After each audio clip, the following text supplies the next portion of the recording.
o'clock. I'd like to call the meeting to order. This is the Governing Board Workshop, Friday, April 8th.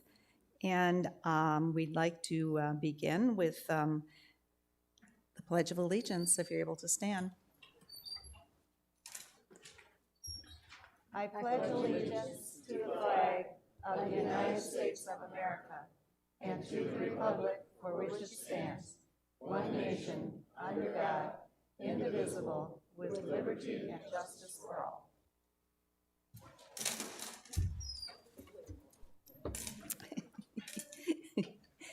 Okay, we have a quorum with all of our board members in attendance.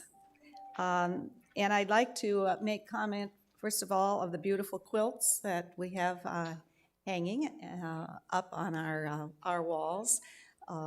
Thank you to the Palo Verde Patchers. They are providing the rotating display, and I believe that these quilts were the winners of the art show that was held last month, a couple weeks ago.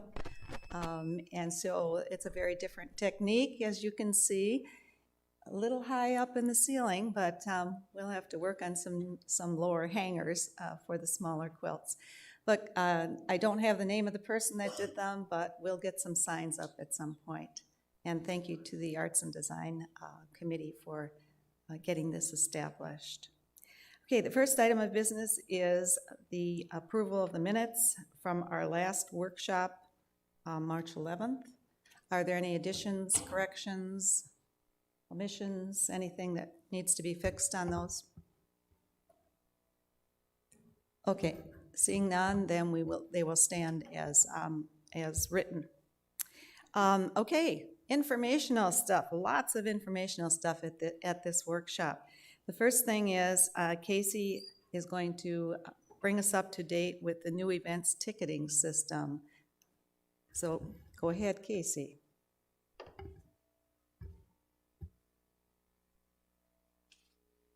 Good morning. Thank you. So back in, I think it was January, maybe December, we talked about this. And I'm hoping that we truly have something ready to go and put in place and live by the end of this month.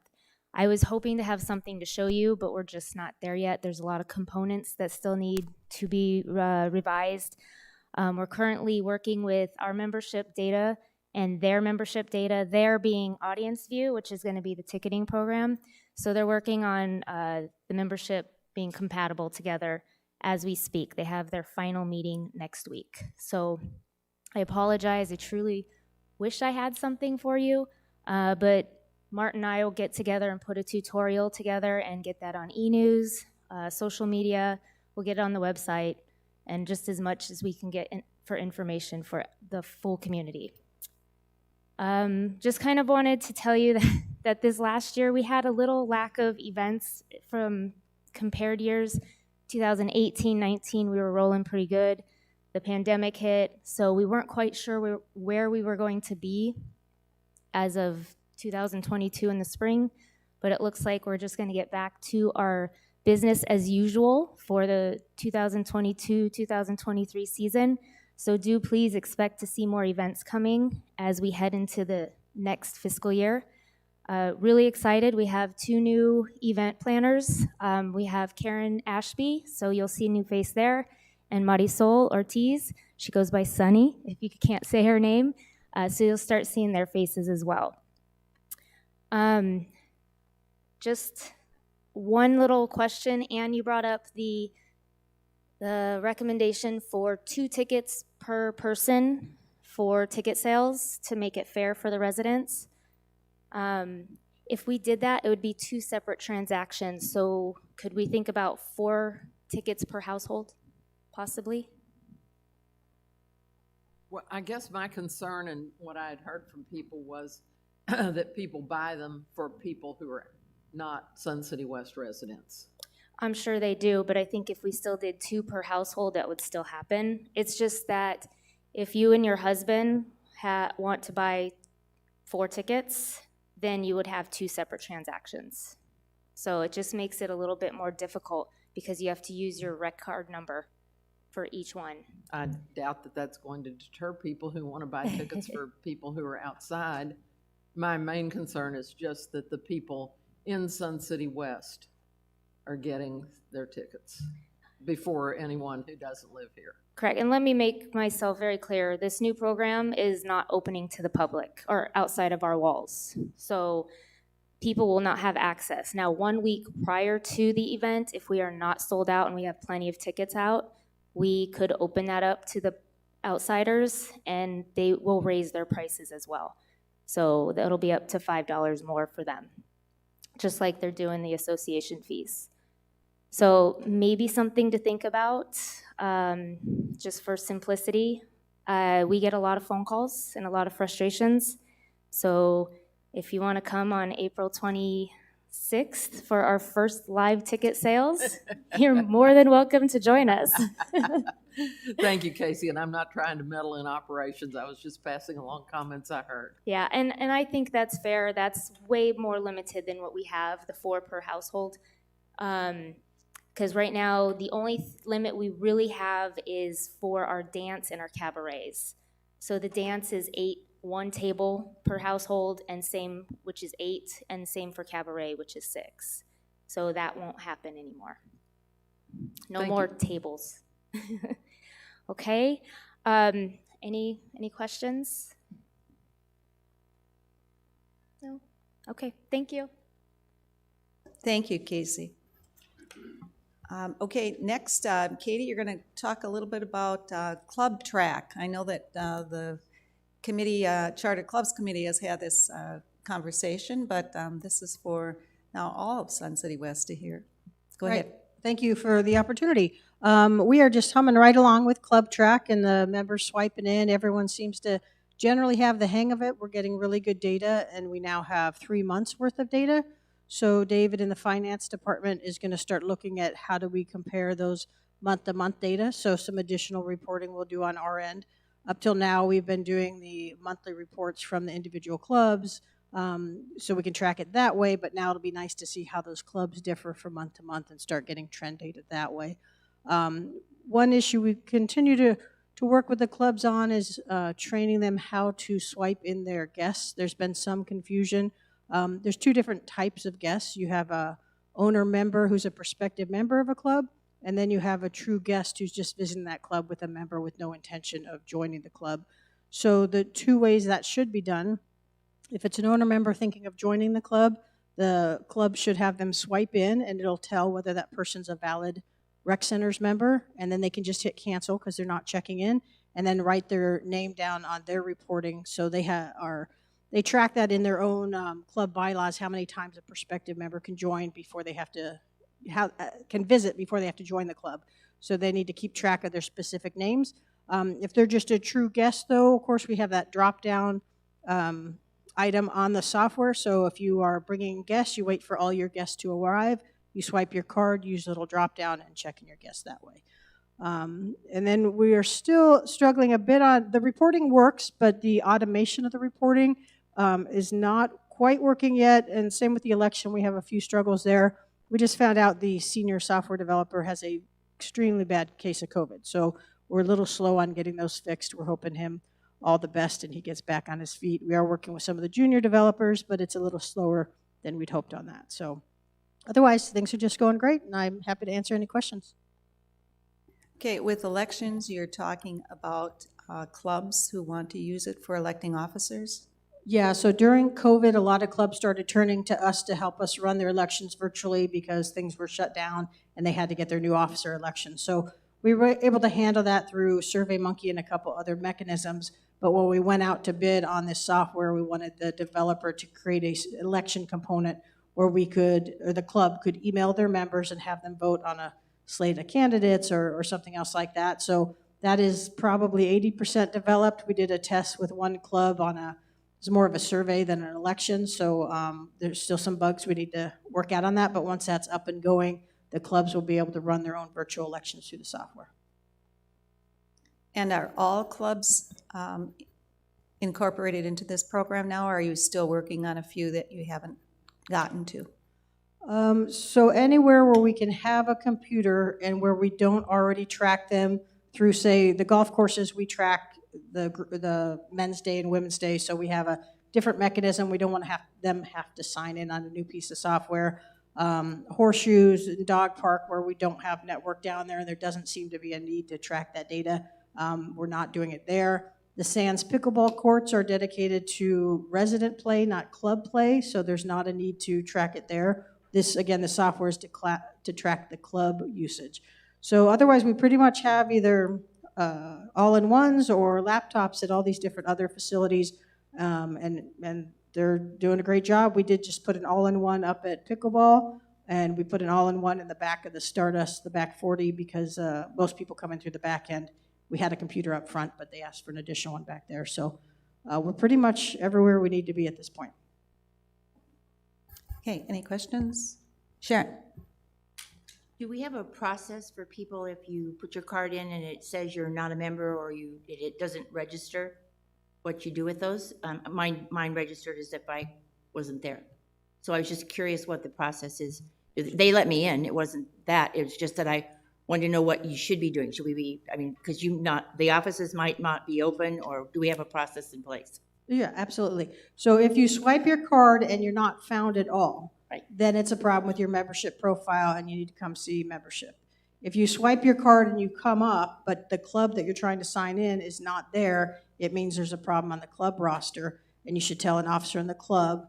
Those folks will send us an email at clubtrack@suncitywest.com, and we'll have to update their roster. Okay, thank you.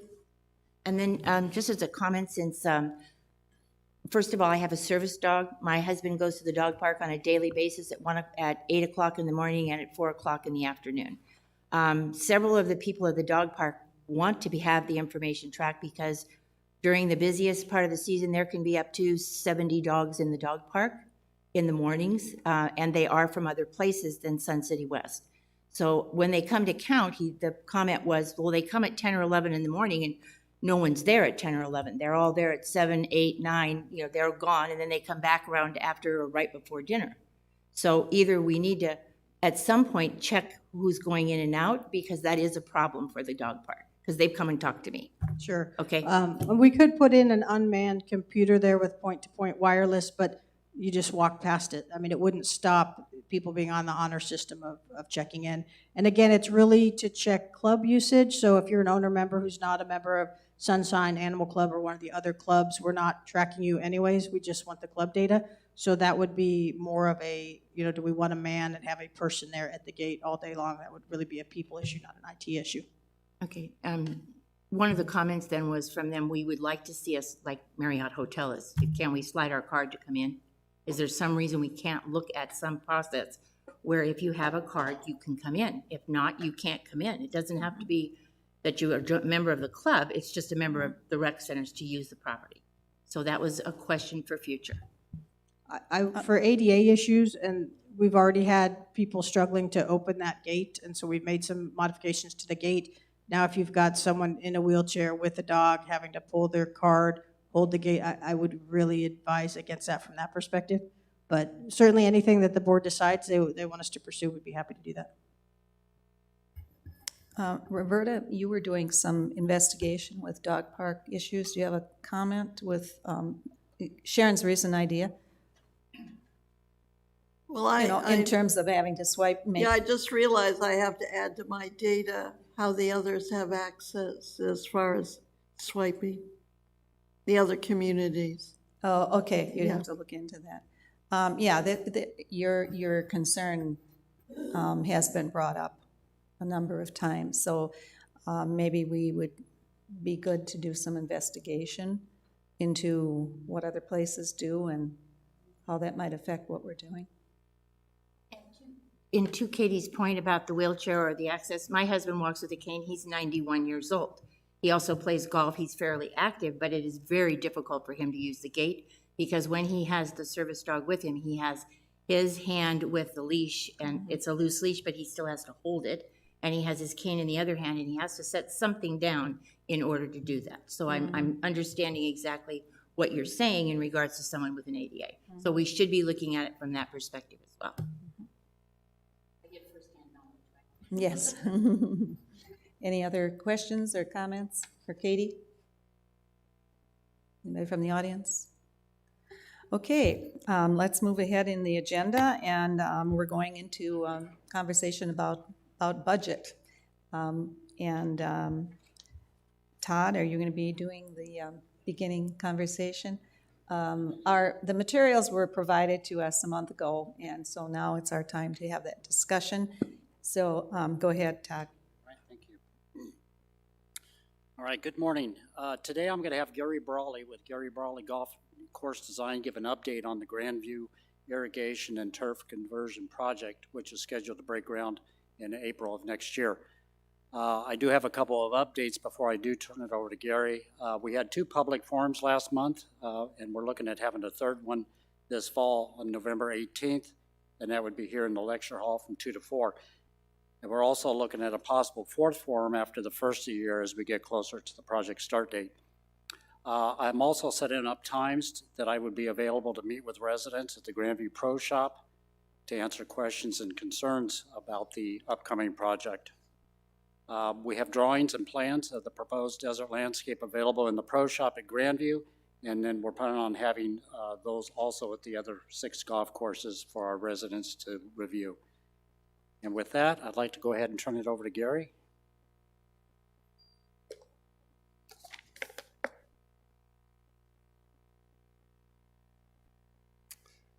Thank you, Todd. My name is Gary Brawley. I'm a golf course architect. I've been here in the Valley for 27 years in the golf business, and what we're seeing today with golf and water is like nothing we've ever seen before with what's coming down the pipe with the state and the water allocations. So a little bit about where we're at today and how we've gotten here and where kind of the next steps are is we've probably for the last 6 months been working on the design of the Grandview golf course. It's one of your older golf courses. It's your highest turf area golf courses. The state is going to be reducing your water use in 2025.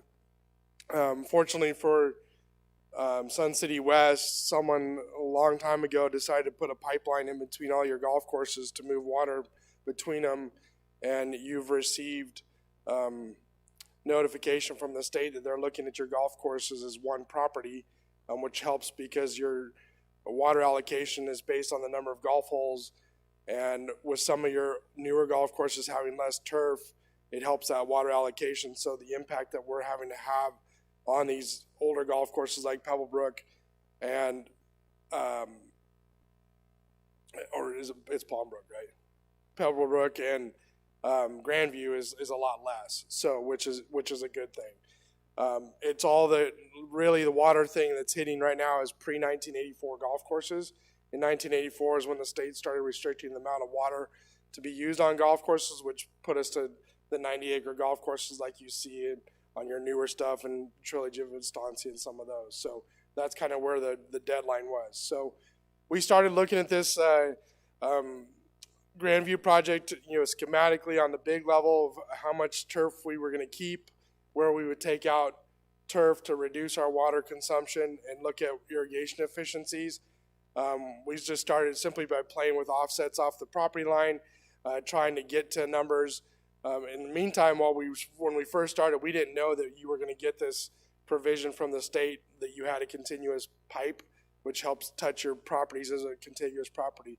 So we were really looking at what the biggest impact to Grandview was, and we've been able to back off on that a little bit through the design process. We submitted schematic irrigation designs to Rainbird and Toro. They're the 2 largest manufacturers of golf course irrigation materials in the world. We went out to bid on that package because it affects design. There's a little bit of design difference between the 2, and we kind of need to know which way we go. In addition, for you get to see that pricing directly, and the savings isn't passed along to a contractor. So we were able to do that as part of this process. So we bid that. So we got that pricing, and it came down to the pricing was pretty close, but like Rainbird offered you another 2 years of warranty on your product. So that in replacement. So that's a good thing on something that gets used a lot. So we also went out and we bid the pump stations. The pump station was the original pump station and needed to be replaced when the consultants reviewed it. And so we went out to pump station manufacturers that do golf course pump stations, and these are big pumps. I mean, there's actually 3 pumps on these skids. So we went out and got those bids done, and were able to select a contractor. The thing with that was, the reason for that one is it's a 24-week lead time on that pump station to get to us. So, and it's one of those things that in my world, can stall a project. So the forethought with working with Dan and Todd was, hey, let's get that done and let's get that in ahead of time, so that when we get ready for the irrigation renovation, our pump is running. So we've got that. That's in manufacturing right now. We're still on track to see it delivered and installed here this August, which was, I think, approved. It was approved in last year's budget. So that's kind of where we're at. And then we went through the landscape design, a couple iterations of that from the design standpoint and the number of plant materials. I've been dealing a lot with the Department of Water Resources on some of their language in the 5th management plan, dealing with water number of plants per acre on vegetative cover for these landscape areas, and fighting with them because my belief is that they're requiring golf courses to put too many plants in there based on the water consumption that we're going to be given for those areas. So I'm still dealing with that, and trying to battle for not just all the rec center clients, but some of my other older clients too that have the older golf courses. Because right now the state's requiring 50% vegetative cover, which is about 800 plants per acre, and that's just not feasible. And so they're telling me it's coming down, but I haven't seen how much. So we're still dealing with that, which may affect our design a little bit to tweak it, but we're confident where we're at now with what we've done. So a lot of going back and forth, design, value engineering. I know part of the process through the design was the irrigation consultant that I work with. He and I worked closely together on the turf lines, and we were able to cut out about $150,000 worth of heads along perimeter turf just by fudging lines in and out to maximize the efficiencies of heads so that we don't have a lot of backup heads. And I take into account when I'm looking at that, I'm taking into account playability, the golfers and turf lines. And sometimes it made sense to actually go out and add another one big head that throws 65 feet, then 7 heads that throw 15 feet. So we were able to do that as part of the value engineering through the design process. We went out for competitive bids. I know one of the questions was, why do we go out so early if this project's not for another year? That's the state of our industry right now. We're 18 to 24 months out. We actually just met with a contractor this morning. He was here low bid, and he told us this morning they're already turning down projects for next year. That's just there's not a lot of qualified golf course contractors anymore that can handle this big a project. This is you got 3 of the biggest golf course contractors in the country to bid the irrigation renovation. So that was a good thing. And then we have to just now, our industry's changed as everybody's has, and I've become friends with Carl just talking about materials and stuff, because we deal with the same thing on getting materials for the golf business and pricing. So we're working on that to protect the rec centers going forward. So we went through the standard bid process. We notified all the contractors. We had a pre-bid meeting. Sealed bids were submitted to the rec centers, and then we went out for secondary bids. We had a review meeting, and we saw a pretty substantial markup on the landscape portion of that, and determined that we could self-manage that and save us, it was over $100,000 that we were able to save by going out for that. So the process was tight. I don't see any concern from the other contractors. I speak with them all. In fact, the one that didn't get it, I'm working with and see them every week on a project, and they get it. They understand that that's our business, and we made a decision to go out and do something a little different. Not maybe different in the open perspective, but in the golf business it happens a lot. So we have bids for irrigation renovation and the landscape portion. Your irrigation contractor is Landscapes Unlimited. They're one of the largest golf course contractors in the country. They've been around for 45 years, so they have the reputation. I told Todd and Dan that I wouldn't have invited anybody to this bid process had I not had confidence in them to perform, because ultimately I'm the one standing up here in front of you guys, and I was standing up here in front of the residents at the town hall meetings. So you are going to make sure that they're qualified to do your work. And then SiteWorks Landscape and Development was the landscape contractor, and they've done 3 projects for me of the exact same scope of turf conversion on the perimeter golf course. And so I'm confident in their guys, and I talked to them, and I'm going to get the same foreman and guys that I've had before. So I already have that relationship with them, which goes a long ways when we're doing these projects. Some of the next steps that are set up. So we're going to stake the perimeter heads on Grandview this summer when he's closed for aerification, because we need to start managing our fertilization and stuff to keep it inside of those areas. We don't want to juice those areas up with excess fertilizer that we're just going to take out next summer.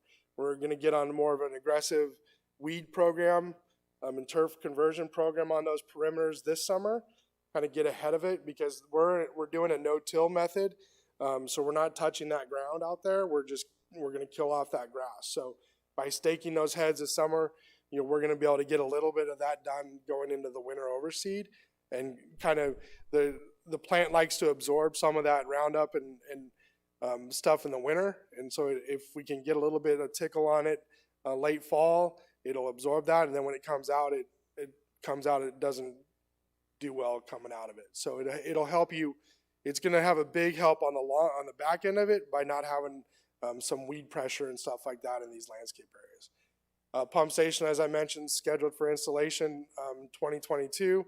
And we're working right now with the rec centers and Pete and Bill on the contracts for Landscapes Unlimited and SiteWorks. So we're in that step. Neither one of those guys there's no financial commitment up front to them. They want to get under contract just so they can schedule their manpower. One of the questions this morning was, about manpower and labor forces. Is we see that everywhere, and then that's one reason we bid it so early, because those guys will be committing their resources to this project next year. And then in 2023, we'll finalize all the pricing. We have means in the process already that protect you, that you're only going to pay increases on material prices. A lot of our materials of pipe and wire are petroleum based. So that's a volatile market right now, and it changes daily, but we have documentation from the contractors which will protect you going forward to just pay for those differences. If you don't pay, like if we don't do this process and you put it an at-risk or type of proposal to these contractors, I think my guesstimate, it would have been a 35% or so increase, because the contractor is not going to want to take that risk. He's not going to want to take that risk of those materials. We're being fair and open as long as they're being fair and open. If they didn't provide us document for, say, 8-inch pipe, and they didn't give us that per unit price, and they come back and ask for an increase, we're not paying it. So we've told them that, and they're good with that. We don't pay any difference in labor. It's only straight materials. Project is scheduled for an April 3rd start on the irrigation renovation. That's the April 3rd is the back nine. We're going to start back there. It'll be about 8 weeks, 7 to 8 weeks that we're moving through back there, and then we're going to come over to the north side on the clubhouse side of Grandview. The discussions that we were having early on was, keeping 9 holes open while we start. They get in there, they get after it. So it's you can't really keep a hole open. There's the mainline crews going through, and then you got lateral crews behind that, and the landscape guys behind that. So there's just this sequential process that goes through. So the discussion was start on the back 9. It's better for the restaurant. It's better for you could keep the driving range open. You could keep the front 9 open for a couple months while we get moving and go from there. So everything's scheduled. No concerns about the schedule to be done by the end of the summer, and let it heal back up and then be back open after overseed. So that's kind of our schedule. Was that my last slide? Yeah. So that's all. So, any questions? What happens to the places on Grandview where you have the putting in the back and are all those grass areas staying, or are you Yeah. taking some of that No, out? Or that's all. Every feature, tee green, bunker is all staying. All the practice areas staying. It's really just perimeters. Okay. So that was where we started, and we were like 65 acres we needed to take out, 65 to 70, and we're down in the 40s now. So when you were at the 60s, you had to start looking at other areas. So we're able to get it just to the perimeters and go from there. So part of our challenge too is the contractor's responsible for keeping the golf course watered. So even though he's going to be working on it, they put a lot of cross connects in because we've got to keep water on the existing golf course. He's got to water his greens every night.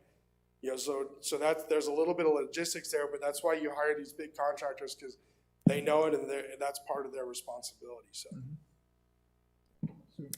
Questions, Jim? Yeah, this is more for Todd. I recall conversations, Todd, with the pipe that goes between the courses. There was some anxiety when we had to use that at one point because it's 45 years old. And so that doesn't play into this. How does it, or does it play into it? No, not at all, not with this project. And you're right.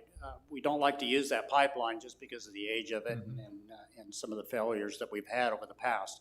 So we only use that on an emergency. If we have a well pump that goes down on another golf course, then we're able to transfer water and keep that golf course watered at that It time. still counts as being there whether it works or Yeah, not, huh? like Gary mentioned, that's a big help for us. Sure, big time. With this fifth management plan, that we can combine all of our golf courses as one aggregate. And so that's the big one for us, and not having to take out as much acreage as we would have before.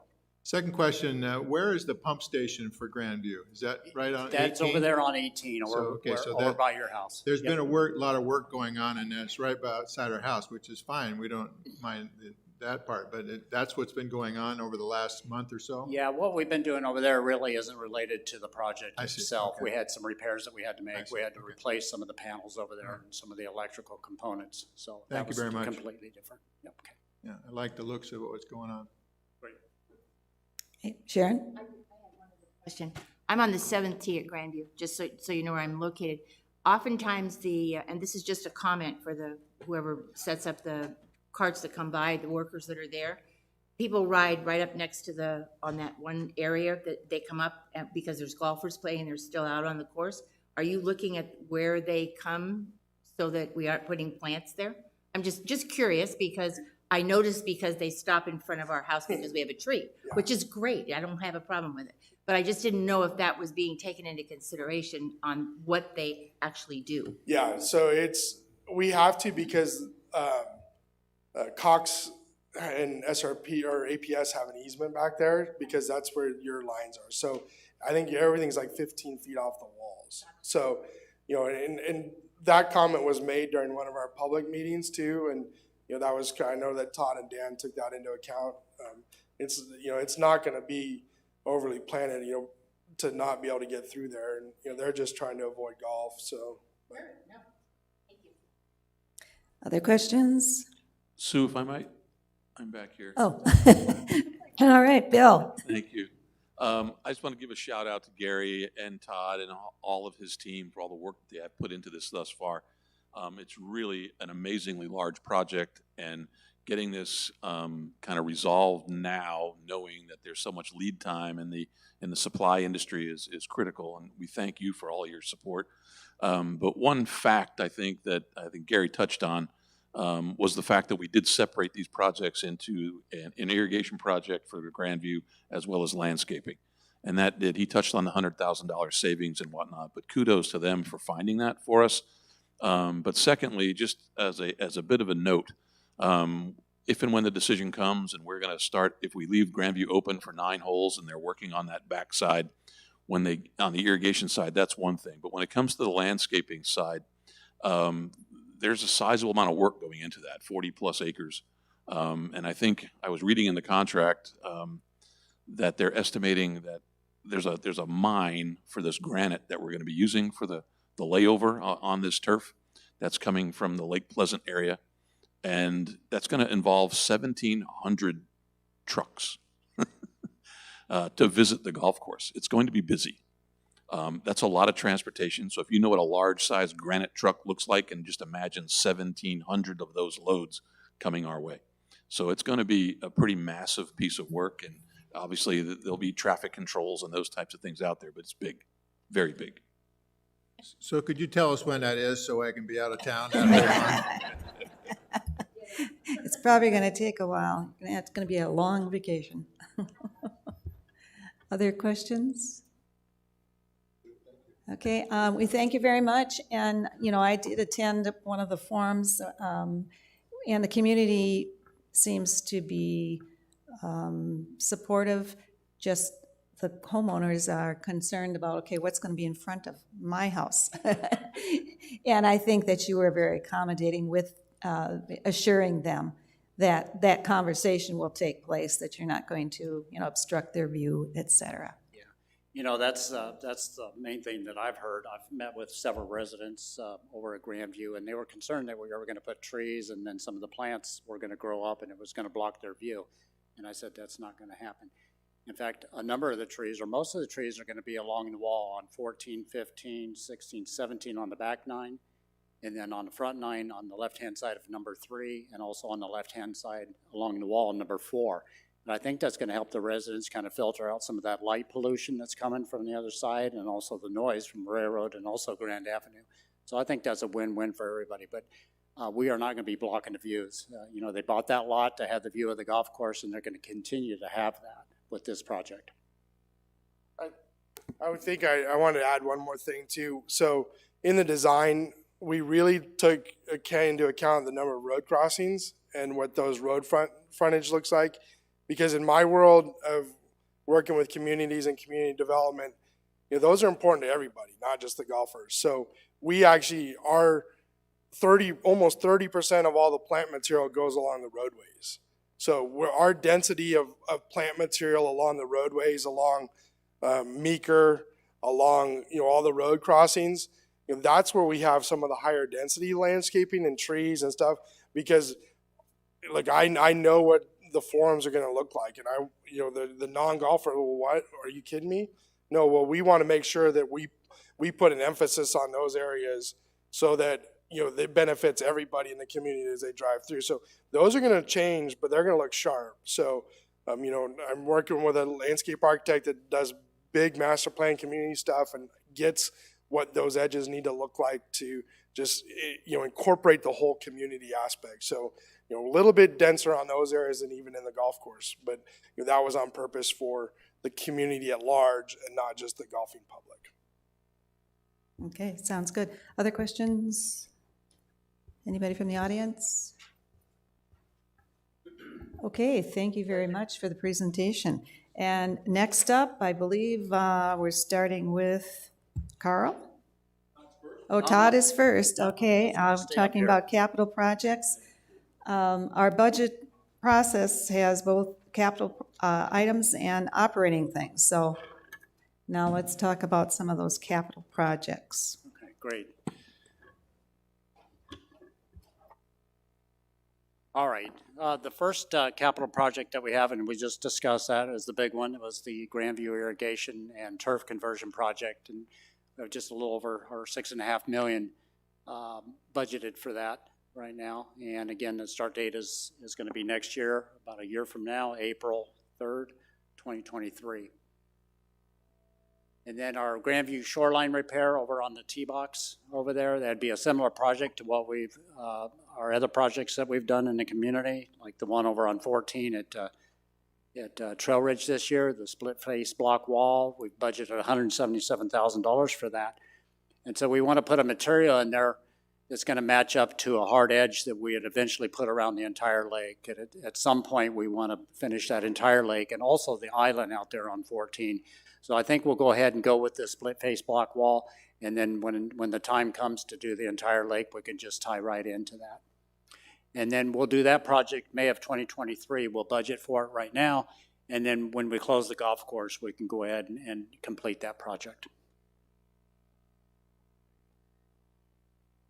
And then our golf course equipment that we plan for every year, We have a total of 31 units that are scheduled this year, and this is very consistent what we've done over the past years.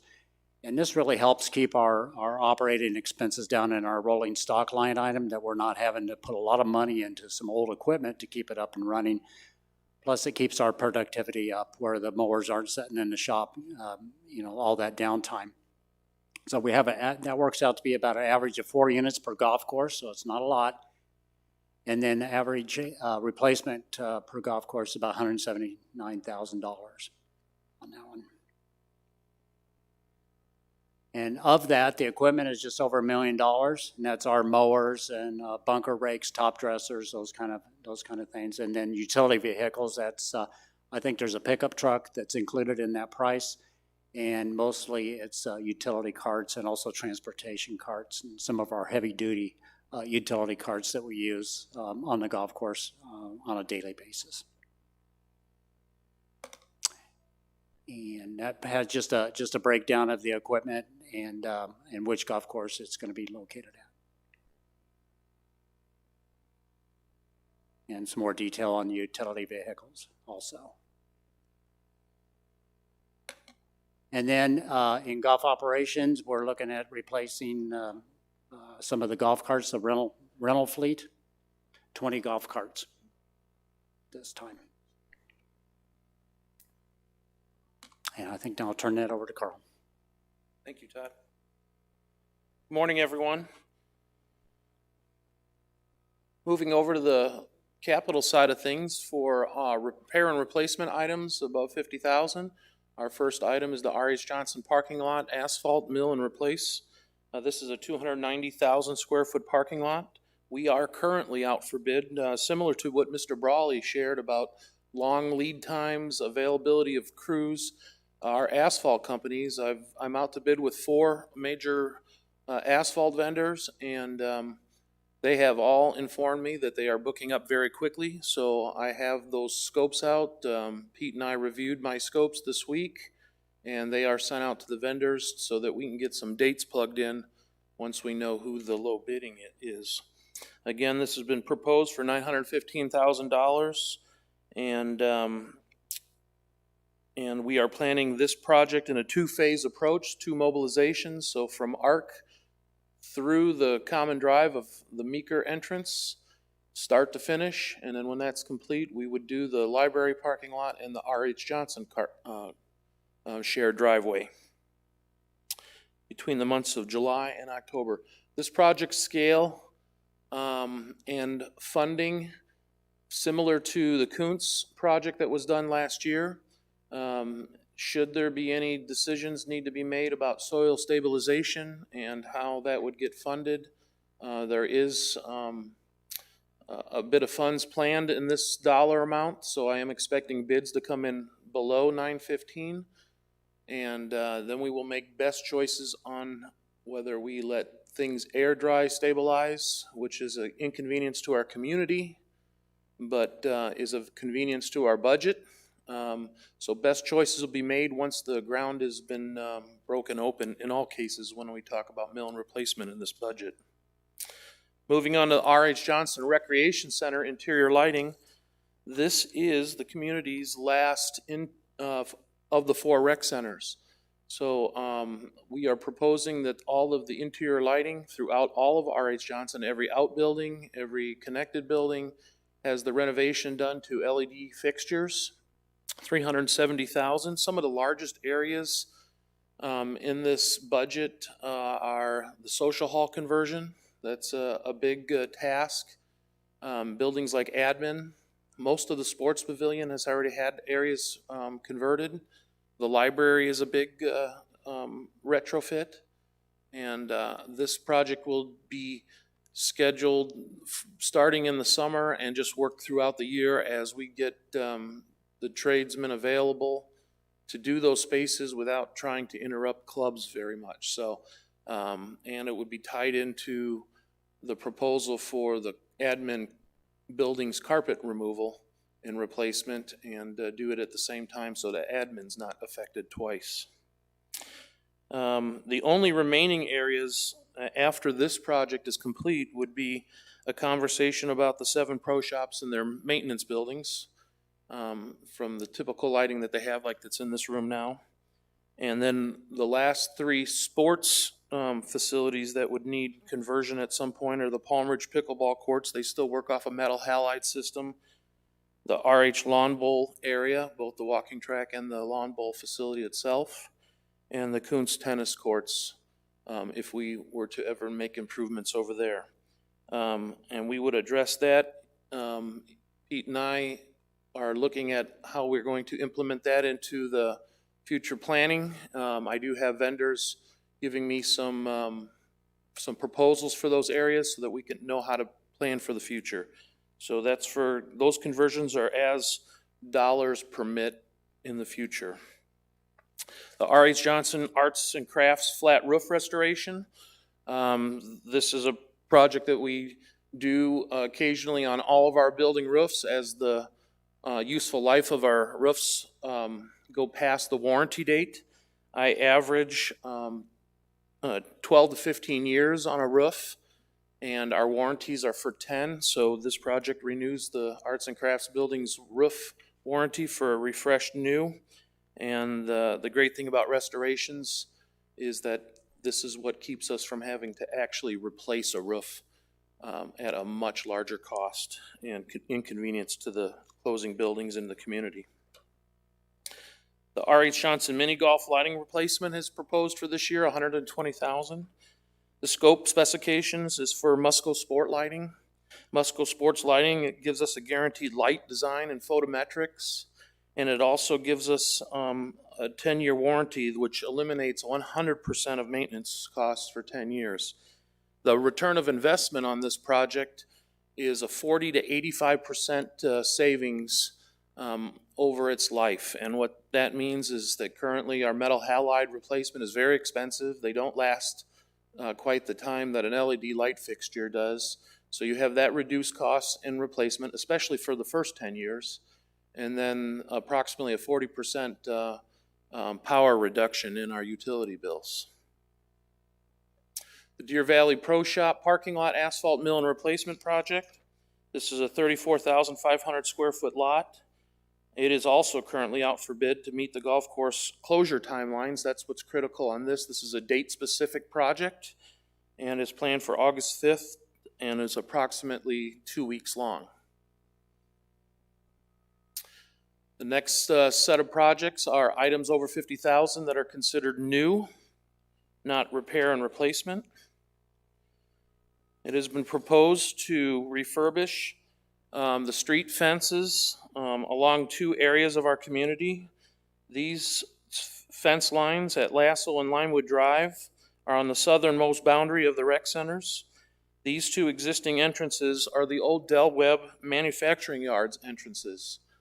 In the picture that you see here, you can see where private businesses have already built up and closed off the opposite ends or sides from our community that used to be the Del Webb manufacturing yards. These entrances are currently just now dead-end streets. They invite the undesirables as entry points. They are constantly damaging the gates and breaking the locks. And we propose to remove that cyclone fencing and put solid masonry walls. $75,000. Moving on to the metal shop parking lot asphalt mill replacement. The metal shop's asphalt was supposed to make 1 more year, but it did not meet that useful life, so we are proposing it for this summer to be replaced. It had large impact from the construction traffic of the new addition. I am very happy to say that the new addition is done and the club is just about ready to open their doors to their club members. So take a visit and look at that, but we do need to do this asphalt mill and replacement at $52,000 1 year earlier than planned. And the Beardsley Arts and Crafts Storage Yard. This was a project proposed by staff due to for added security measures. Staff requested an extra fencing to be built on top of their existing masonry compound and keep the opportunities down for the theft that's been happening in that area. It's only a 5.5 foot wall now. This takes it up to slightly over 8 feet, has a a little more aggressive finish at the top of the fence than my picture does. So you're gonna have little Sharpie spikes, and it includes a new gate so that the vehicles can be parked inside that compound as well. Other than repair and replacement, new projects, we also have the yearly capital project allowance. CFO and I have come up with a total of $400,000 for ADA compliant needs, well pump replacement, IT necessities, safety and structural requirements, facilities improvements, energy conservation above and beyond what we've put in for just the lighting and equipment needs. And those are all your items above 50,000 introduced into this year's budget. Any questions? Board, questions? Tim? Yeah, I have a question, Carl. Is there anything that's on the reserve study plan, the R&R study, that is not being covered this year that should have been? Are you saying that is something that was on the study get moved or bumped due to other reasons? Right. No. Okay. I would say that every year that when the budget starts, it's discussions in September, evaluations of everything that's on the next year's business as it comes up naturally gets reviewed by myself, Russ, and we go to each department head. And then, of course, I review the roofs and the asphalt. At that time in September, we make the evaluation on can it exceed its useful life? And then we make the bump, if you will. And then that has a lot of importance to inflation. We think about that, and what other items that I don't necessarily manage, like Todd's irrigation, things sort of that. If I were to push an asphalt a year, how does that affect next year's business? So those are the considerations, but nothing was left off because of. Right. Okay, thanks. You're welcome. Other questions? Questions from the audience?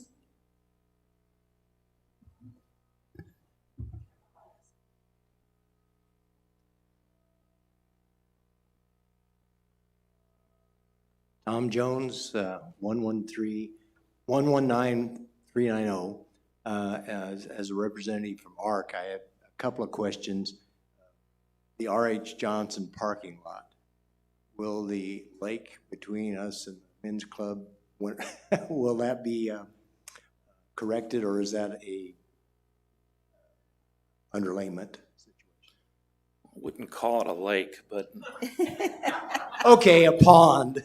Okay, a puddle. Mother Nature, I can't control that, but we do have a puddling observance in 2 locations in that project, and one of them is in front of the common driveway for the restaurant at the Sports Pavilion, and the other is your south side of your building. So that is in my scope, actually, to be addressed.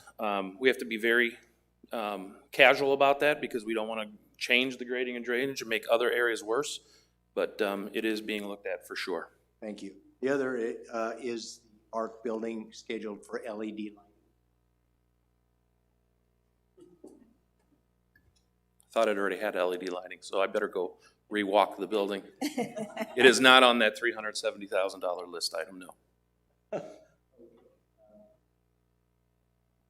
thought I had a third one. Wherever I wrote it.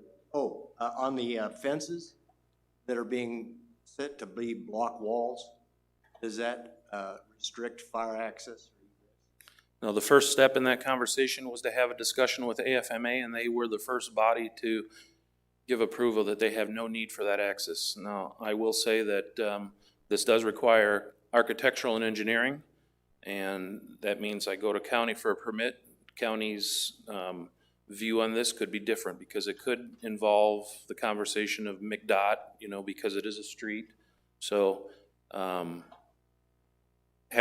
trying to make contact with them early has not been easy. They're quite busy, so I'm just gonna, the project is not critical, so I will find the results when the hand is forced and the conversation is on their lap, so that's the best way to get people to You don't want to respond. build it and have to break it down and put a gate. Yeah. Thank you. Other questions? Anybody from the audience? Carl, just for the good of the order, do you want to kind of talk about what allowances mean? Sure.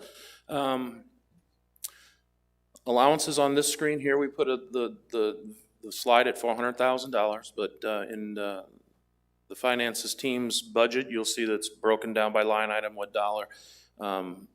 So our numbers per year haven't really changed. But allowances are items that are beyond our control. If we have a safety and structural issues, such as what I accomplished last year at Palm Ridge, we had pretty bad flaking around the foundation of the aquatics building. And after having an architect and engineer review that, they said that we had to get that taken care of, otherwise it would continue the degrading of the foundation of that building. So we jumped on that, got that taken care of. That came out of safety and structural. If Todd had a well pump go down unexpectedly, I believe that he generally has $95,000 for well pump. So the categories are not vague. They're actually assigned dollar amounts. I think energy conservation has either $20,000 or $30,000 assigned to it, just in case I got to now do ARC's LED lighting conversion. But again, it's for the unknowns. I am happy to report that in my discussions weekly with Pete that we don't spend a lot of those dollars either. So this year there's a pretty good surplus, but we do use it almost every category a little bit every year. Okay, thank you. Okay, all right, I guess we'll move on to the next presentation. Thank you, Carl and Todd. Okay, the operating budget, Cliff Swan.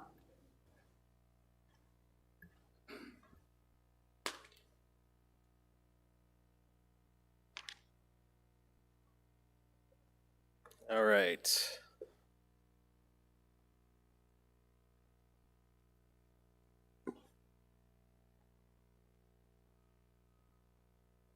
Good morning, Governing Board and members of the community. I'm Cliff Swan, the accounting manager here at the Rec Centers. Welcome to the presentation of the fiscal year 22-23 operating and capital budget. I have a lot of information to go over with you today. But before we get started, let's take a moment to go over our budget goals. Our primary goal is to preserve the assets of the association. We must also maintain the reserve fund requirement. We want to continue to invest in new capital projects, all while striving to maintain the rec center's high standards. In addition to these goals, we also must consider the challenges that we know we'll be facing in the upcoming year. These challenges include pressures in the labor market, pressures from inflationary and supply chain pressures. To address these challenges, we're proposing rate increases in membership dues, bowling and golf, and APFs. We'll get into some of the details of these. Let's start off with this income statement. I know it's a little busy, but it's hard to put numbers up on a big screen and have them make sense. Things to note here are that we projected an inflow of $2.3 million in the current year and budgeted an inflow of $1.4 million in next year's budget. Off to the right, you'll see the specific changes and proposals that I will be talking about as we work through this presentation.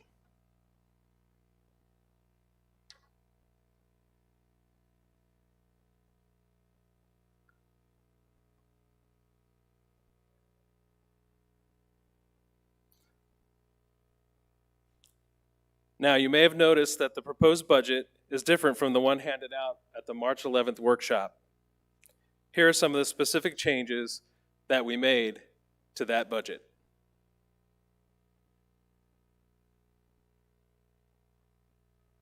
When we originally presented the budget to the BNF, one of the great pieces of feedback that was to include some analytics about the financial structure of the association to help educate our community. So I'd like to share some of that information with you now.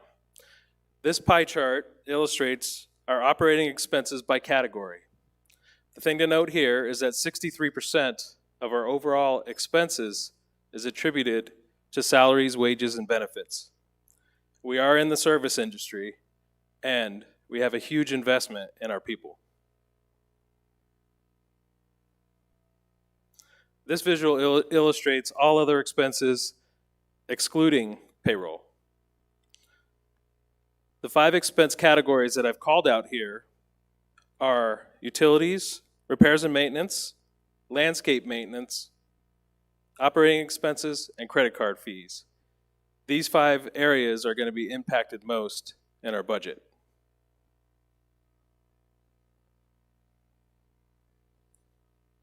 This pie chart shows expense by division. The 4 divisions we have are admin, which is made up of general and administrative and membership. Golf, which is made up of operations, which is Pat and his team, and golf maintenance, which is Todd and his team. Sports pavilion kind of speaks for itself. And then rec centers, which is basically all the facilities we have here, including library and theater, and then the amenities at those facilities, such as the fitness centers, pools, bowling lanes, lawn bowling, etc. This pie chart shows the revenue by division. Again, admin is membership revenue driven. How many of you knew that golf made up 39% of our overall revenue?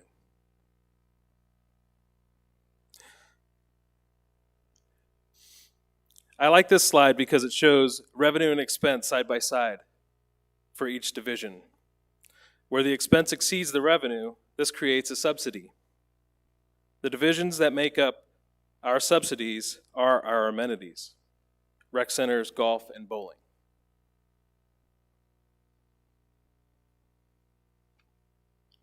This visual illustrates the percentage of total subsidy allocated to each amenity.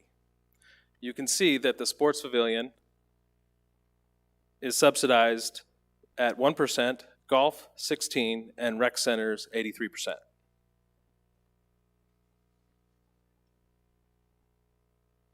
Now that we've talked about the financial structure of the association, let's get into some details about the budget. We'll start off with the proposed membership fee increase. Keep in mind, there was no rate increase last year coming off of COVID. We are proposing a 5.6% increase, bringing the current rate from $497 per person to $525 per person. This $28 increase will generate an additional $419,000 in revenue. When compared to the surrounding communities, we feel this proposed rate is a great value for what we have to offer here at the association.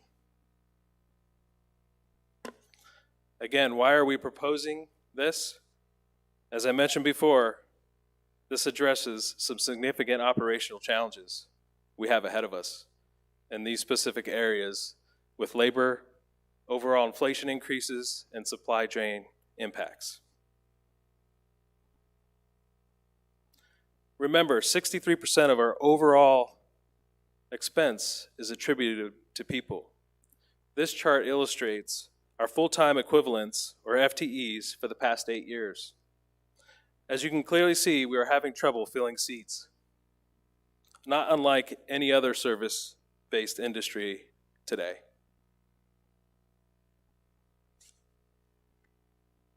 If we want to attain the goal of maintaining the Rec Center Sun City West standards, we have to be able to compete in the job market. This is a job ad from Amazon. You can clearly see their starting rate is at least $15 an hour. They provide health care on day one, up to 20 weeks of paid parental leave, and yes, fully funded college tuition. How do we compete against that? And it's not just them, So, we really have to take some measures, to get on the market. So we are proposing to retain our employees and compete in the job market. we are budgeting the following. As of July 1 of 2022, we are going to implement a market adjustment by assessing all of our positions and pulling up anyone who is a full-time employee up to $15 an hour and making that the baseline rate for our full-time employees. I want to be clear about that. Then we're going to take a look at the rest of our positions, compare them to market, and see if there's adjustments that need to be made and make them. We're also budgeting for our yearly performance-based wage adjustment of up to 5% as of January 1, 2023, as well as an estimated minimum wage adjustment of 5.8%.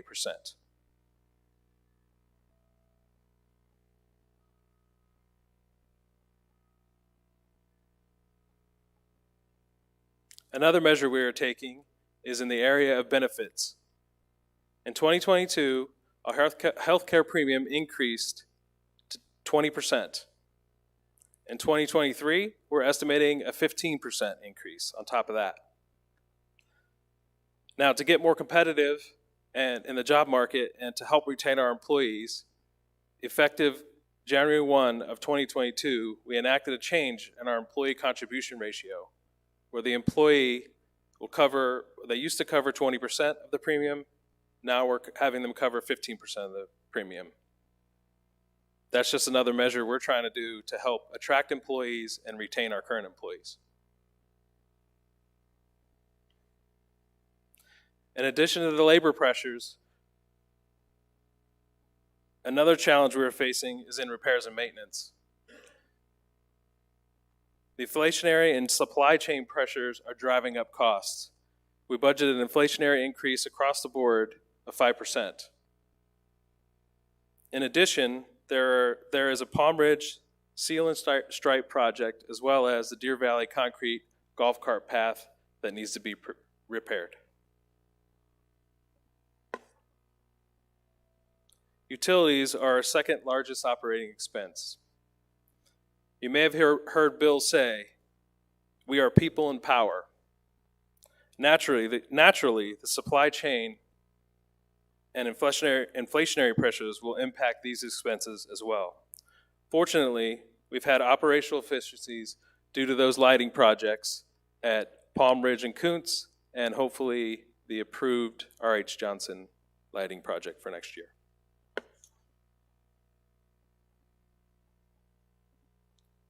We are budgeting additional costs and operating expenses for our club software, as well as to address some IT infrastructure issues.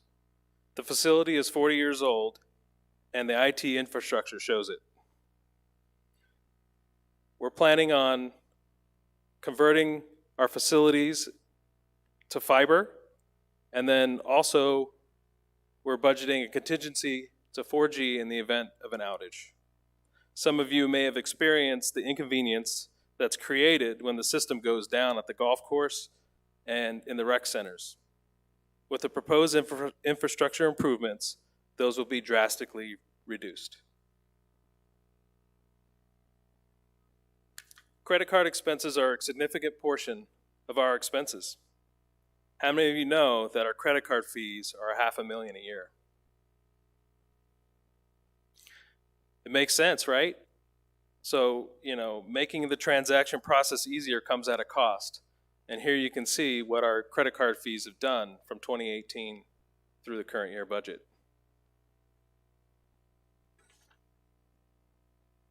Now let's talk about golf again. We presented the operational changes to the golf committee, and we all concluded that the golfers should share in the responsibility. We collaborated with the following recovery program, keeping in mind no rate increase from last year. So we're proposing a seasonal rate adjustment, which will have the impact of an average $2 per round for members, $4 per round for outside playing guests. This will generate an increase in revenue of $672,000. How does that compare to the surrounding communities? This slide illustrates our resident rate comparison to our surrounding communities, As you can see, we fall right in the middle. And then this is our guest rate comparison. Again, we fall right in the middle. We feel that in both instances, Sun City West rates are a great value for the golf conditions you receive. This is why our rounds have grown over the past 2 years and why we will continue to forecast 320,000 rounds for this budget. Again, this proposed increase addresses challenges we are facing. 5% across the board inflationary pressures just doesn't cut it. In talking with Todd, grass seed, fertilizers, chemicals, some of these are going up 180%. I mean, it's crazy. So, we have to budget for that if we're going to keep those conditions and keep those standards. Now, let's roll into bowling. Rim shot, anybody, please? All right. We have been pleasantly surprised with the popularity of bowling. However, the same pressures are impacting this area as well. The Sports Pavilion Committee is proposing an overall 7% increase, which will generate a $57,000 increase in bowling revenue to help address those issues. As Casey presented earlier, we're focusing on providing more events. That, coupled with our new ticketing system, will pay off. An increase in $240,000 in events revenue for next year. Bill likes to call this the Christmas slide. But the overall operational impact of these proposals and assumptions will create a $1.4 million injection into our reserve fund. Finally, the asset preservation fee proposal. The B&F committee recommendation was to increase the APF from $3,700 to $4,000. This is a great way to bolster our reserve fund with minimal impact to our current members. However, we feel transactions will decrease year over year due to higher interest rates, higher home prices, and reduced inventory. I hope we're wrong, but we don't feel comfortable budgeting the same amount of transactions that we have this year in this area. But we are budgeting $1,200.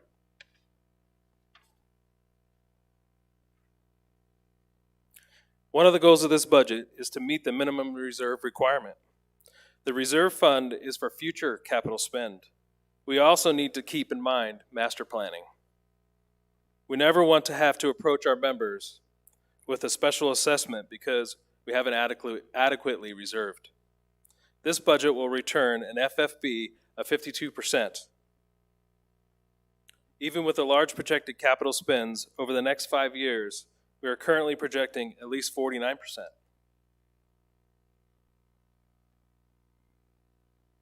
In conclusion, I'd like to give a big shout out to our accounting staff, the management team, and the committees for their help and input in the creation of this budget.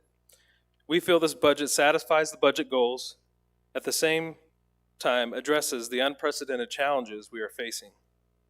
Thank you for letting me present it to you. Now I'd like to open it up for questions and comments. Okay, who wants to be first? Tim? Cliff, does the increase in golf revenue offset the increase in golf-related expenses?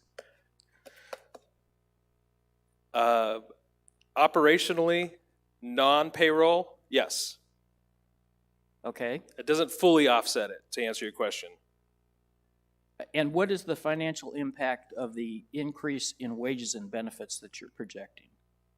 Just for golf? No, Oh. overall. 10%. 10% year over year. Can you give me a dollar number? Yeah. Hold on, let me grab that.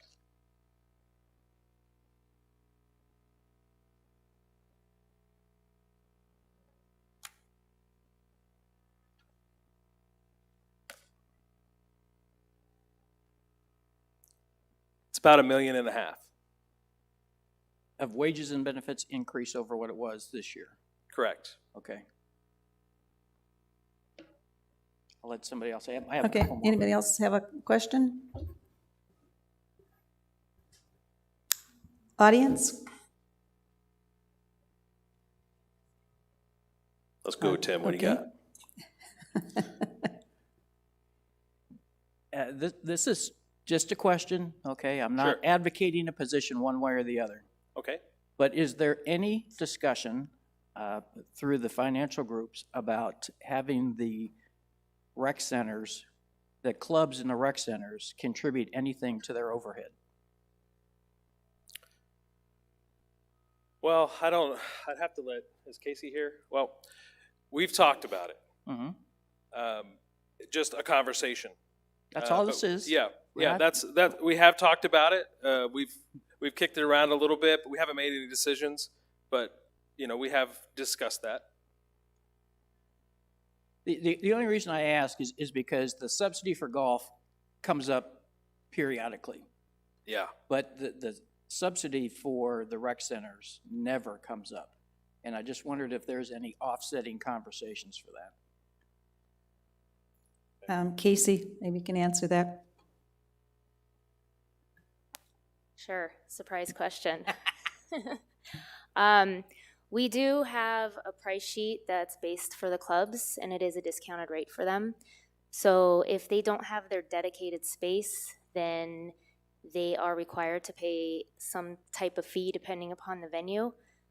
The dedicated space, if they want improvements or capital improvements, then they have to sit before the committees and the board and present whether it's a want or a need. So if they need it, then it's voted on you guys. If they want it, then it has to come out of their pockets. So the big thing is charging the clubs for their rentals if they do not have dedicated space.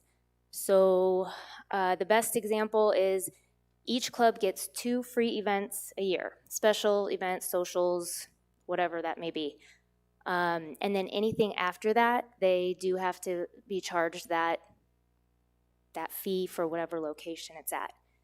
It used to be per location, per person, per table, per chair, so on and so forth. So we've wrapped it into a package now. So for a comparison, in the past, a normal event for 300 people would have cost them over $600, and now it brings it back down to $300. So it's a substantial difference in cost, but it's still something to help out with the hard costs, and that's really all we're asking. Does that help? Okay, so what I'm hearing is there's no consideration of charging clubs for the use of their dedicated space. Like Cliff said, it has just been probably brainstormed. But that's not included in this budget?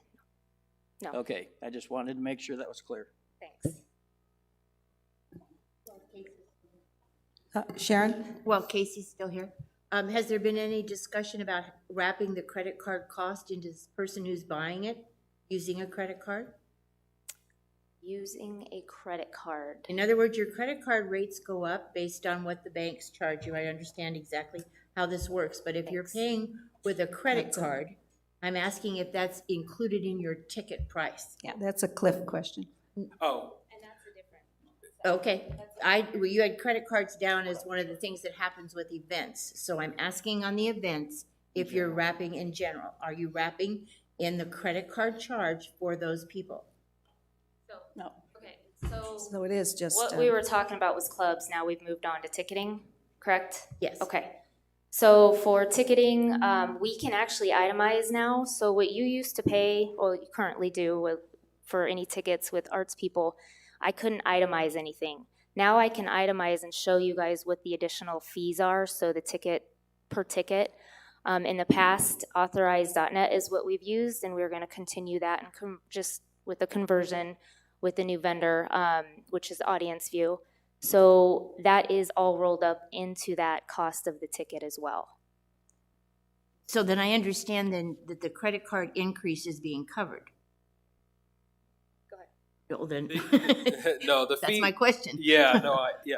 So the fee for the credit card, the 3% roughly these, Right. that get Anywhere from charged. 1.5 to 3%, right? Yes, it's not covered in the ticket price. So we aren't charging separately, and we haven't considered rolling that into the ticket price. Okay, so so I'm asking then, is there a reason why we're not looking at that particular piece? Because if I choose to pay with a credit card versus bringing in cash, we do this at gas stations, we do this at a number of different places for events, and there's a charge.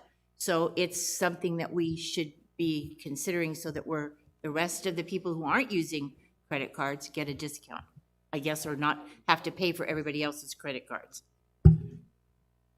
Yeah, we haven't discussed that, but I know there are other businesses that do that, and that's certainly something we can discuss and bring it up to BNF and talk about it there. Would be you able to at least tell us what the cost difference would be, what we're actually covering or not covering, so that we have some idea what we're looking at? Do we have records on how many, like, for example, how many credit cards you took in, what the percentages are, and so on? Yes, we have all that data. Okay. We can compile that. If we're going to have a discussion about it, we can definitely bring that to the table. Okay, so that could go to BNF as something to investigate. Other questions? Okay. Are you finished with your presentation? Yes, we're good. Okay, all right. Thank you very much.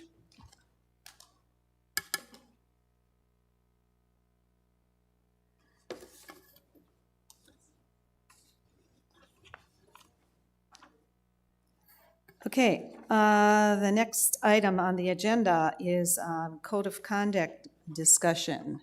And I think, Tim, you're going to kind of talk about this and see if this is something that we want to pursue as a board. Yes, and this conversation is really directed at the other directors. A couple reasons why I brought this up. During the election period, when we were out talking to people, one of the comments that I got periodically was that the board seems to argue too much. And I brought up the point, well, when you're deliberating a issue, alternative opinions are natural. And they go, no, we're not that about the fighting that goes on the board. In fact, we even had one of the candidates get up and chastise the board for its conduct one time.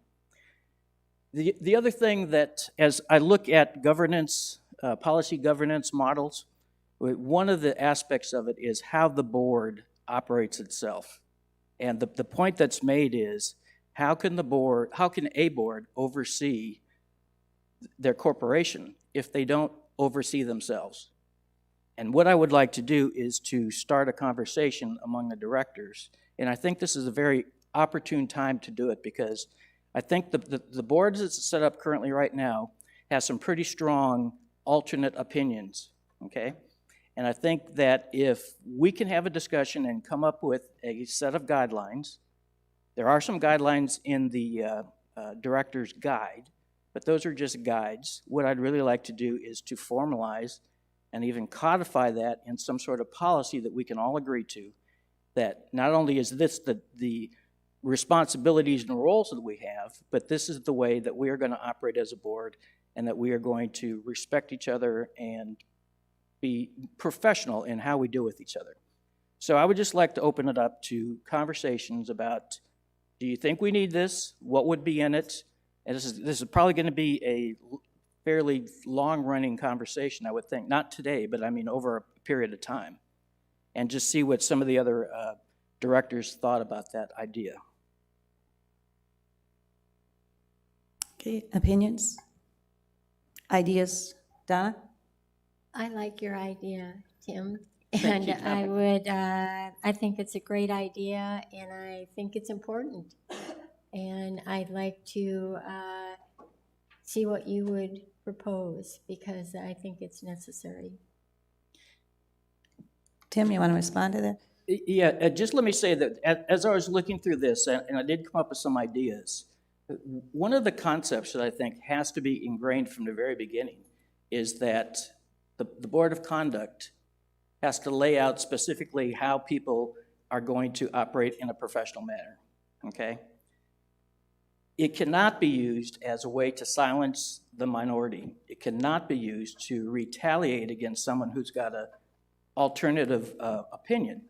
And I think there has to be safeguards built in from the very beginning that it cannot be used by a majority against a minority.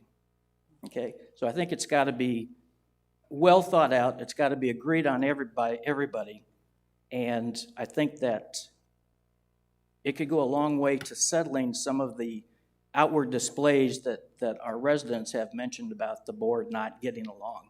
I don't think anybody, my opinion anyway, is that people don't mind difference of opinions and back and forth deliberations. But when it gets nasty or when it gets taken outside the board or things like that, then people start to wonder, if the board can't get along, how are they ever overseeing the organization that they're part of? So. I have a question. Tim, how would you see this progressing? Would you want a couple of people to sit down with you and kind of brainstorm, or do you want to go back and work something up and come back with it, or what kind of process would you see, provided that everybody is interested in thinking that we should pursue this? Yeah, I think that's the first thing, to see if we have consensus that this is something we'd want to do.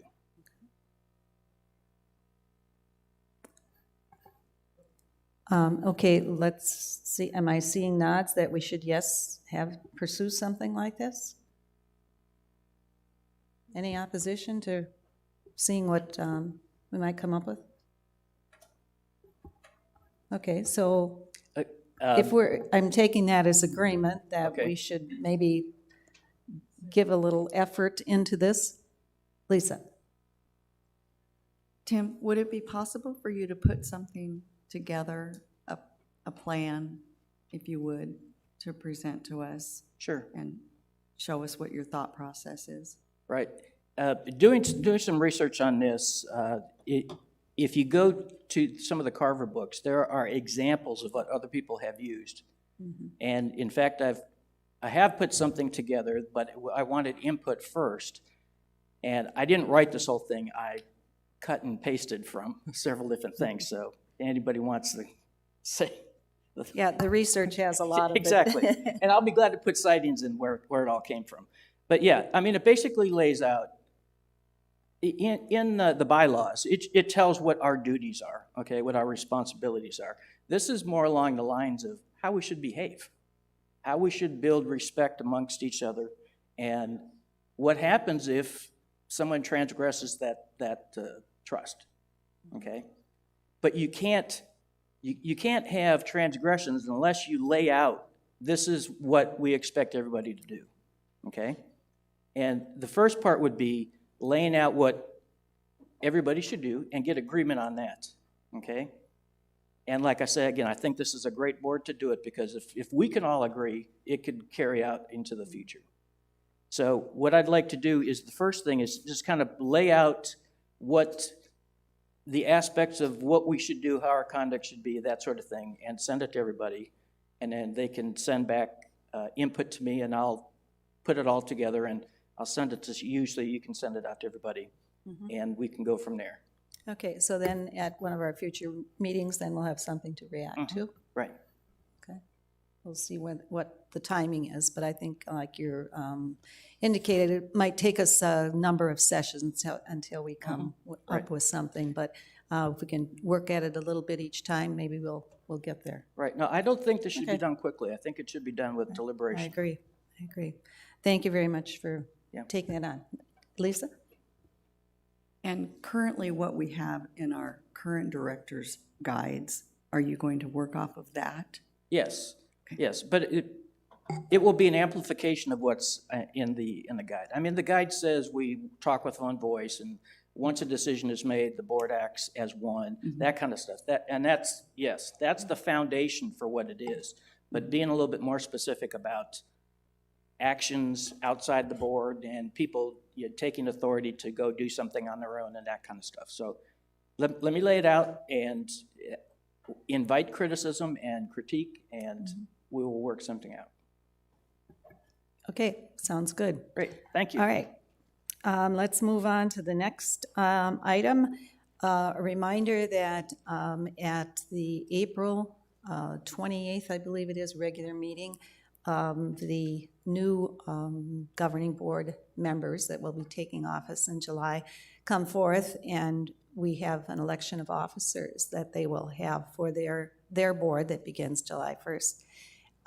So at this meeting, right now, I will take any declarations that people might like to run for office. The reason we do the declarations is to then let people know who might be interested in those positions.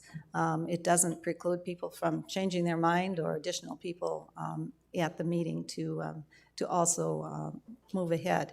But, so do I have any declarations that people want to make now for the presidency? Oh, no. Tim?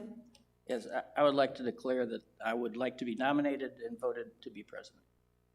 Okay. And you have the experience for that. I do. Build yourself up a little bit. Not a campaign speech. Okay. I do, this is my 5th year on the board. I've seen how boards act, good boards, bad boards. I think I've got the temperament to deal with everybody, all alternate opinions, that sort of thing, and I think I would do a good job. Anyone else want to declare for presidency? Okay. How about vice presidency? Anybody want to declare for that position? Yes, we do. That's right. And you are, as you know, able to step up if you're interested as well. How about vice president? Ann? I would like to declare for vice president. I've served as treasurer for 2 years, and this will be my 3rd year on the board. I'd like to declare. Okay. Any others for vice president? Okay, how about treasurer? Anybody want to declare for treasurer?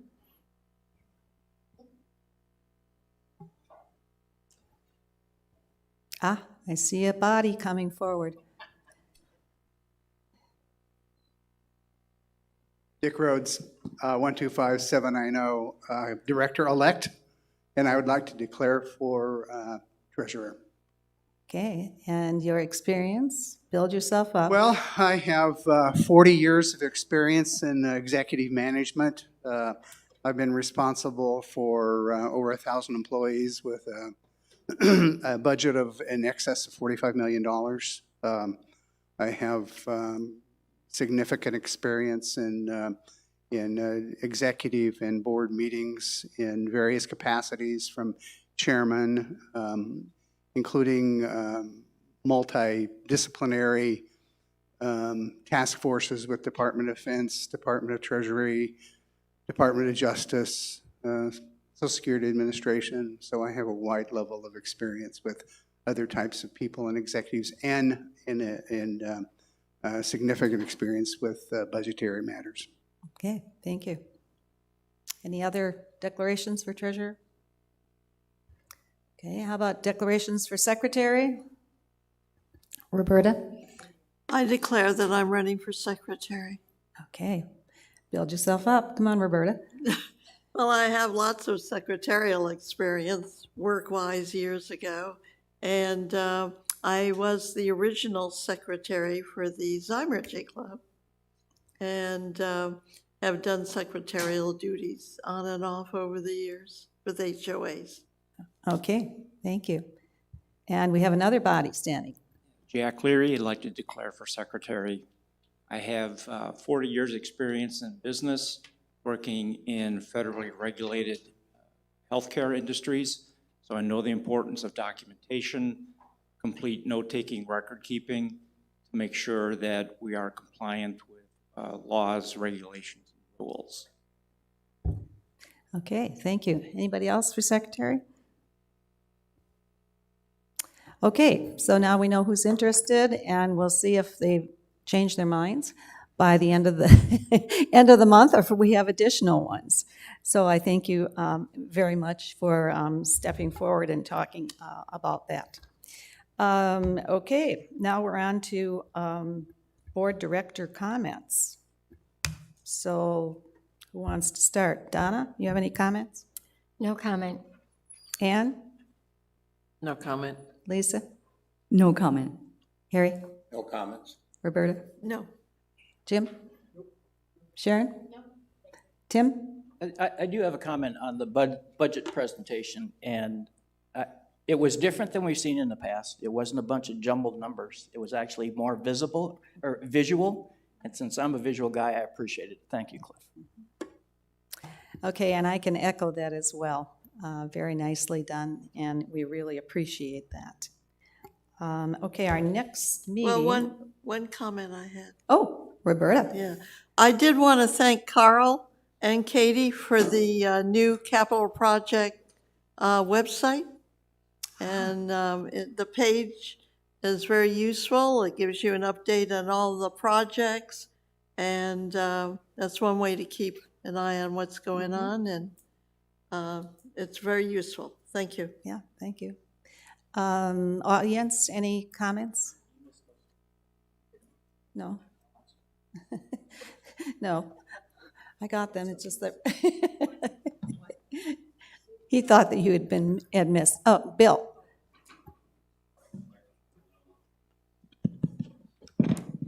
Thank you. Just a couple of quick comments from the back of the room here. I do want to introduce Michelle Mace.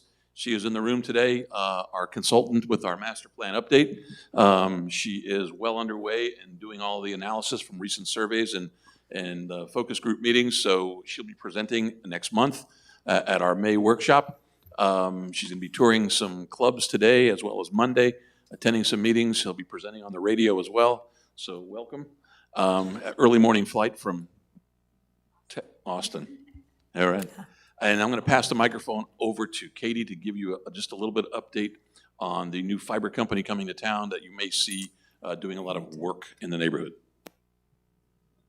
Yeah, thank you. As we talk about the Grandview project and some of our other major construction projects, I just want to be very clear that when you see these other trucks, they have nothing to do with the rec centers. We did have a meeting with this company called Zona Wired, and they are an alternative for home internet. So you might have Cox or CenturyLink. Zona Wired is getting into that game here in Sun City West. They tend to go through different planned communities and drop new network and provide that service for those who want it. So again, we have nothing to do with it, but they came to meet with us because they wanted to make sure we knew about it. If we saw the trucks out there, if we started getting calls from residents, it'll be very highly visible project in the community. They'll be in rights of way. They might be between the sidewalk and the rocks in the front of your house as they drop that conduit. So they will have their trucks will be labeled. They'll have signage up there labeled. They'll put door knockers on households as they are moving through the community. So we just wanted residents to be aware if you see them. They'll have phone numbers on their trucks or on their signage if you do have questions. But again, not our project, but basically just an informational piece for you all. Yes, and you did a good job of putting that into the e-news so that hopefully people have read that. Katie, Jim. is this regulated by Arizona Corporation Commission? It is a regulated utility. I assume it's the ACC that does that, but they have permits from Maricopa County for all this work as well.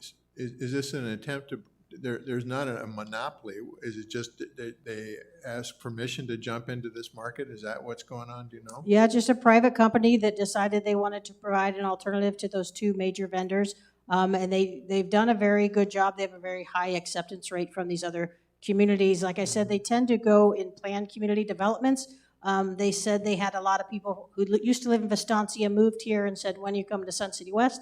So they have Coldwater Ranch, they have us, they're going to other planned communities. If you go to their website, which I think it's called fiber.events, it'll list all the different communities that are done and the ones that are on the forward project. So yeah, regulated private business and just trying to get into the game. So is it regulated, one more question, is it regulated as to just location, or is it regulated for pricing? Or is that sort of, do you know anything about that? I don't know. I do know that pricing is part of their offering. They're very proud of their pricing structure. There's not a lot of different fees and changes and that sort of thing. They also apparently offer, like if you're a snowbird, you leave for the summer, they offer a vacation package. But I don't know that the utility gets into the pricing so much, like with an APS or something like that. But they would regulate that if they damage your yard while they're dropping this network, they have to come back and repair that. Of course, thank you. Okay. Sharon? Two questions. One, Katie, did the county approach us at all in regards to the fact that they were going to come in and do this in our streets and roads and be involved in it? Were we asked any if we wanted it or have any input on it? No, we only learned about it, again, the company just came to us as a courtesy to let us know because we might get phone calls about it, but they had everything on the board done before with the permitting and everything else through Maricopa County. Okay, I did call the county supervisor's office and ask Scott Isham for some additional information as to why we weren't at least notified or asked anything about it in advance. So I'm waiting for an answer back. I'll be glad to give you the information when I get it. Yeah, I don't think it's something we would be able to say no to if we wanted to, as long as they met all the other criteria. Yeah, that's what I'm asking. Then the second question, Sue, was for Bill. We were promised some information last December from Epic Strategies, and I don't think we've ever seen any as the board. Is it possible that we could have copies of any of the materials and stuff that we were supposed to have?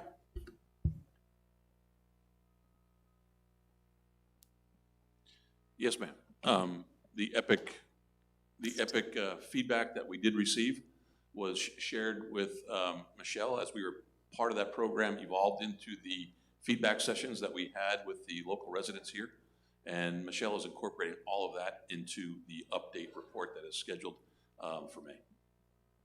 So will we know which part was Epic and not Epic? Just Yes, so ma'am. okay, thanks. Yes. Okay, and I think that's scheduled for May 11th, I believe. Okay, any other comments, questions, thoughts? Okay, our next meeting will be, the regular meeting will be April 28th, and the next workshop is May 13th, not the 11th. Correct? Correct. Okay. All right, then I will adjourn the meeting. Thank you for coming.